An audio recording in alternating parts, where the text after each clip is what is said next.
Welcome back to Talk Today. It is 7:27. We'll have the papers in just a moment, but here's what else is coming up in the programme. Universities are offering thousands of pounds in grants to trans and non-binary students for so-called cosmetic procedures. I cannot wait for that at 7:45. We'll also ask how much trans ideology has been ingrained in our higher educational system. Suella's Rwanda plan has been at the Supreme Court this week, and just before 9, can't wait for that either. We'll discuss if it's likely to get the all clear from the country's most senior judges. And forget Ryan Reynolds, Nicola Thorpe. At 9:15, we'll find out how rapper 50% has become the latest megastar to get involved in Welsh football, is it? Not sure why, but there we go, is it? That's very good. Did you like that?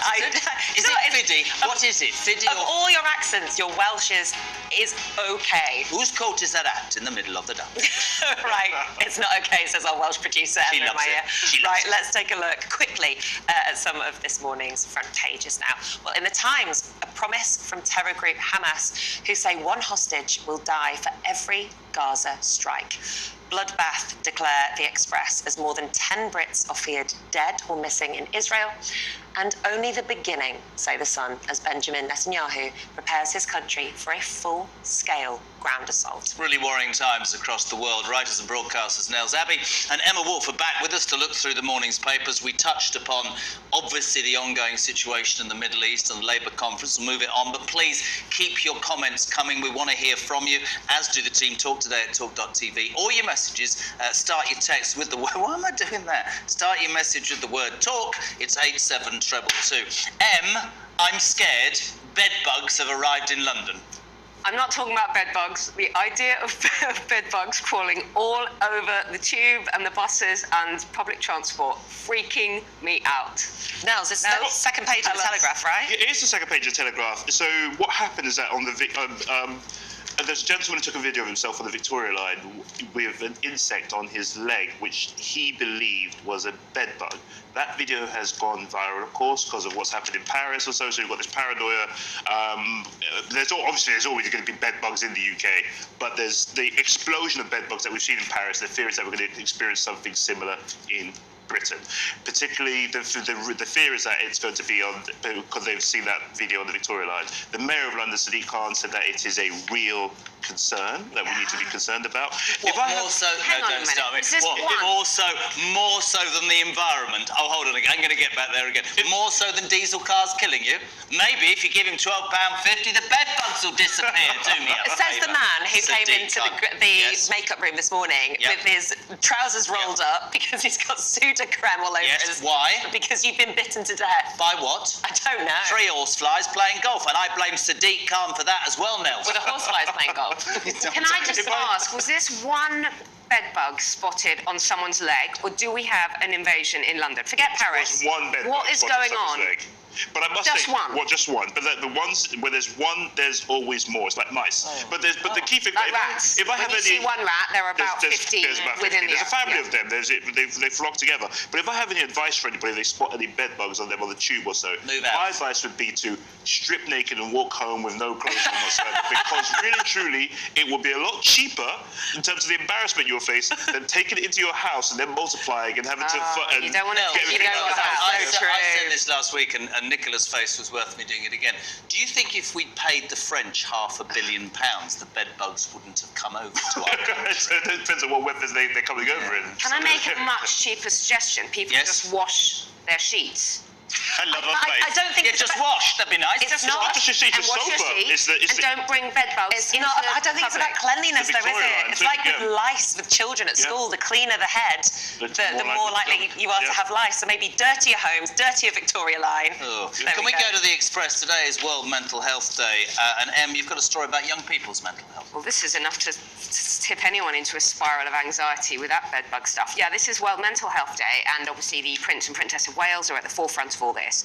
They're launching they're launching World Mental Health Day at a forum in Birmingham, and they have found that up to 95% of young people say that their friends or themselves have issues with stress, mental health, and anxiety. it seems an astonishingly high level of people nowadays identifying as having some kind of mental we should say mental ill health, because mental health is just our mental health.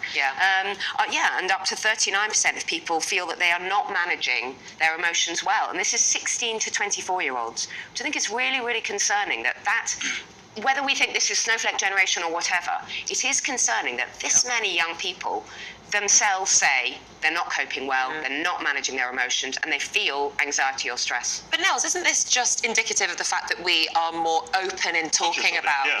Because go back 20 years. You are right. You're 100% right. It's concerning. The good thing about it is that they know it. Again, once you've identified the problem, then you can move on to the solution. So the fact that we've identified that they can speak on it and they are comfortable speaking on it, that's a really big movement forward. This is the thing. We say that. We say it's a good thing that we're all talking about. I've written 10 books on mental health and well-being and all of that. Is it a good thing? Is it a good thing that up to 40%, up to 95% of young people are saying that they are not coping? That we don't, in the old days, we might identify that as, I'm busy at work, or there's a few family problems or whatever. Is it healthy? I don't know. Is it healthy that people now say they have mental health problems? Can I make a suggestion? and this is genuine. I did a show once about mental health, and a woman said to me, who I'll never forget, a doctor, she said, everybody's got mental health issues. It's like A to Z of the category of the alphabet. A is a bad day, Z is a straitjacket, and people will have moments. My question is a long way, Emma said. I think it's absolutely brilliant that people are able to talk about it. I think we should not avoid having the discussion, which is it now being hijacked by some people when it's not necessary and disrespecting the very people who do have real problems? I think that needs to be addressed. Are you implying that somebody who might be in, say, some sort of Me Too style problem or so might just throw up the fact that mental health? You misquoted me there. What I'm saying is I don't want a generation, and this is really an important point. I think it's fantastic. I had a situation 5 years ago, and I never thought that I would be like that. I would ever have to ask for help.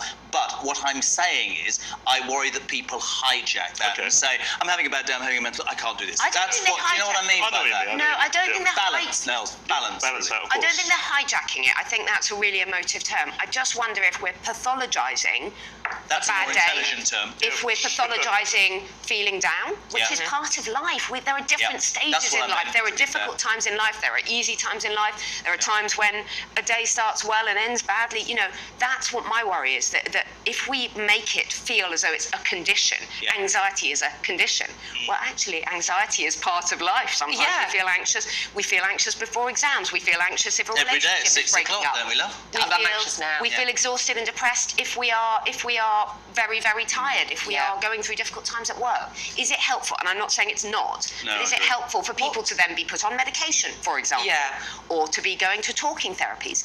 Life isn't easy. I think we need to break through stigma, though. That's what's really important, and that's what Kate and Wills will be arguing for as well, particularly in children. I think what you said, Nels, is absolutely right. You need to be able to identify a problem before you can find that solution. But I am totally with you that often we pathologise certain stress and anxiety when it is actually part of the human condition, and ultimately we need to build kids' resilience as well. It's about resilience, and if you are told that you're going to be happy every day, well, we all know we're not going to. What is happiness anyway? I don't know what pathologise means, so you've educated me, but resilience, that's a really good one. Can I go, Nels, can we go to the Times? Ultra-processed foods, including chocolate, should be labelled addictive. Of course chocolate's addictive, so it's so nice, man. What is wrong with these people? The problem we have is that, ultra-processed food, I'm reading a really good book on this right now, it's literally titled Ultra-Processed Food, and it's looking at pretty much of what we eat. Anything that you eat that is pretty much, not anything, but a lot of foods that we eat also that have loads of ingredients on them also, all stuff that goes through a process to be made is largely what we describe as ultra-processed. The problem is that it really is addictive stuff. That it's oftentimes you open up a packet of crisps, or so a packet of kettle chips, which is meant to be for 4 people, you can just nosh your way through the whole thing if you're not careful. Chocolate bars are just, and I have the same thing with my daughter. I'll say to her, look, you can't have anything sweet tonight. And then she's the loveliest girl in the world.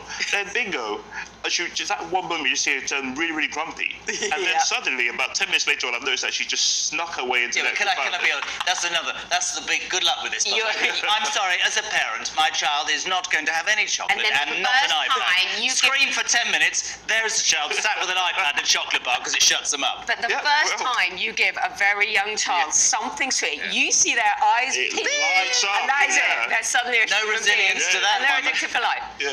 Can I just, that's fantastic. This story in The Sun, back to school children, Em. What's this story? There's a bit of a shocker. Yeah, Over 22,000 children, some of them as young as 7, are being sent home blotto, high on drink or drugs, and that is in a year. Over 22,000. I Is don't that what even know where to blotto go with means? this. What did you think it meant? I don't On know. earth. I wasn't sure. Blotto, yeah, absolutely. I love that. You don't know what blotto means, and I don't know what Pathologise pathologise means. means. There you are, you nailed it. So booze, cigarettes, and illegal drugs are being Vapes, routinely. probably. Illegal drugs are being found in schools, and some very, very young children are being sent home because they're in an absolute state. They're drunk, high. Young as 7 Yeah. years old. So, I mean, we were talking about whether Labour's plans to make children brush their teeth at school and stuff. Do they not trust the family and things? Well, I mean, there are some families out there who Very really shocking, do yeah. have, and I think we should accept that some children need a lot of help and care in schools. Yeah. If their families are not doing the job, if their families are able to send them to school and they're doing this kind of thing, Yeah. It's not all they nanny need help state. from the state. It's not Yeah, all some nanny kids state, need and a nanny. I'm no lefty, but it's not all nanny state. Actually, I don't see anything wrong with children brushing their teeth in schools when we know that the highest cause of children being admitted to hospital is rotten teeth, which is crazy. Am I Why not? naive to What's think wrong that? with Am I inculcating good naive habits? to Yes. think? And well, you don't even. I'm going to say it. I know, but just in general. A lot of people need to take more responsibility for They their do, kids. but don't what they? if they're not? No, I'm not saying that, but I mean they should do, shouldn't they? Or is that nice? no, they you're should. Of course absolutely they right. should. Can we not pathologise about that? Are we going to take their children away? I mean, they're not taking No, but responsibility. hold on a Children second. are. It's a lifelong commitment. Of course it With is. number 6 on the way. I don't think whatever your persuasion in life, you have a child as a. It's your responsibility, It's whether the it's biggest cleaning their commitment you teeth will or ever teaching make. them what's the difference between right and wrong. That's what a parent's supposed to do, isn't it? Absolutely. Yeah, I do. Apart from when it comes to chocolate now. Well, I'm a very strict parent when it comes to that, but I just fail at being strict too when it comes to that too. Yeah. But I think that the issue of children being taken to hospital because of their teeth rotting or so, I think there's a broader issue there too in terms of actually what they're drinking. Of course, there's soft drinks Yeah. or sometimes sparkling water, which is actually one of my addictions. Is it? I just love sparkling water. I beat the soft Hate the drinks, taste of it. but I couldn't. Stand the but I taste Do you of it. put ice in it? No, I just put a bit of lemon in. I saw a great sketch the other night about posh water, sparkling thing. We'll do all this, and then it's all right. I'm not drinking any of your rubbish, but you can put tap water that's turned into ice in my nice drink, and that's fine. That's a very good Can point. we do celery, Nick? Yes, now, so on to a healthier snack now. Diners at one of Heston Blumenthal's restaurants paying 48 quid for stewed celery. Tell me more. Yeah, so £48 for stewed celery over at one of Heston Blumenthal's restaurants. The key thing about it is that it is crazy. It sounds crazy. The key thing about it is that what's making it so expensive is the truffle that's placed. Can I just tell you what's in this dish, right? Gruyere cheese, girole mushrooms, Oh, look at truffle, her. cider apple, and smoked walnuts. That's not just stew. It's But still it's going to the taste. truffle. It's still going to taste awful, isn't it? It Yeah. is going to taste like an It's still absolute hot celery. mess. Can get 2 bargain buckets of 48 quid. What are we going on about? Is that ultra processed food? Sounds pretty I think processed to me. it sounds pretty processed to me, but I'll still call it. It sounds quite healthy to me at the same time. Sounds Yeah. Can you But imagine but ordering don't that tell me you little eat celery. side? Don't tell me. I wish I did. I really don't know. I'm more of The a. only time you see celery is with cheese, isn't it? Yep. Yeah, I With guess blue so. cheese, yeah, absolutely. Yeah. Celery is disgusting. What was the point of that? Complaint from the wife, by the way. Very unimpressed this morning.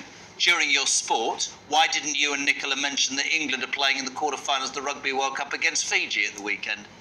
Sorry, Vic. Sorry. Done. Come on, Marrow.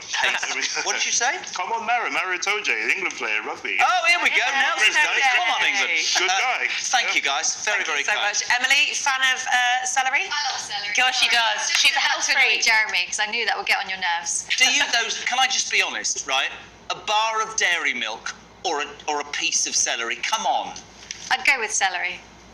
I love it. I No, you love don't. her. No, you I don't. do. I You love are her so one of much. those trendy lefties. This is your problem, right? You're going to go, oh, I love her. The minute we go off air, you go, where's that chocolate? I've got a box of flapjacks out here. Yeah, absolutely. Yeah, I'm a lefty, but I'm not mad. Right, thanks to Nels and Emma. They'll be back with more papers in just under an hour. Thank you.